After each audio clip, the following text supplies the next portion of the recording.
Now, in other news, the US-led coalition against the Islamic State of Iraq and the Levant has intensified airstrikes near the Syrian town of Kobane. Kurdish forces have been fighting street battles with the group after it entered the town earlier in the week. Stephanie Decker reports from the Turkey-Syria border. It's symbolic. The black ISIL flag flies threateningly over an eastern neighborhood of Kobane. But the reality is that taking this town is proving difficult. Coalition airstrikes have helped hold ISIL back to some extent, but the battle is far from over. And it's also drawing strong words from the US Secretary of State. Kobane is a tragedy because it represents the evil of ISIS. But it is not the definition either of the strategy or of the full measure of what is happening with respect to ISIL. It is one town, and there will be others where there will be conflicts with ISIL over the course of these next months. President Obama has been absolutely clear and upfront, as have I, that this is going to take a period of time.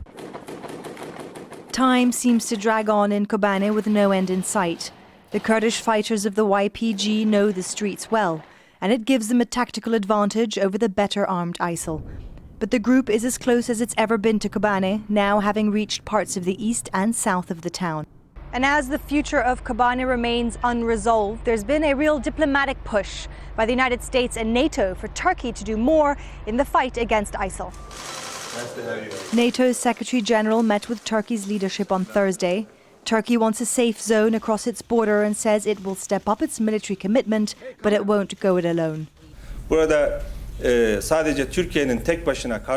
not realistic to expect Turkey to launch a ground operation on its own. Talks are underway with our allies. Once we reach a common decision, Turkey will not hesitate to fulfill its part. But a safe zone comes with huge challenges, namely foreign troops on the ground in Syria and the guarantees from the sky. I believe there is no simple and straightforward ways out of the problems we are seeing in Syria and around Kobane these days. It has not been on the table of any NATO discussions yet, and it's not an issue which is discussed in NATO. The US has also sent its special envoy in the fight against ISIL to Turkey. But for all the diplomatic efforts, it's not clear how Ankara will be stepping up its military commitment.